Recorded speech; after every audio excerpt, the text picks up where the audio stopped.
working at Firefly for a little over 2 years. My role on Blue Ghost Mission 1 is I'm an assembly, integration, and test engineer, focusing mainly in the testing side of things, so anything on the lander that we want to make sure works. And also I'll be on console for the mission in the systems role, so sort of kind of helping the chief engineer, making sure that the whole system operates like it should, and if it's not, helping squash bugs or resolve any other issues.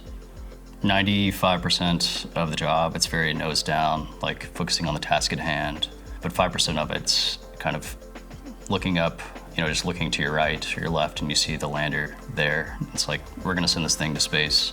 The most exciting things to me about Blue Ghost Mission 1 is the launch, the first acquisition of signal shortly after launch, and then the landing, the whole landing sequence. So about 45 minutes there at the end where it's just gonna be super anxiety inducing and vibes are gonna be intense.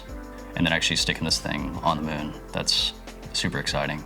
Part of that is there's a nameplate on the lander that has the names of all the Firefly employees, and it has my name and my dad's name, something that'll just be on the surface of the moon for a long time. I'm Robby Ainsworth, and we're landing on the moon.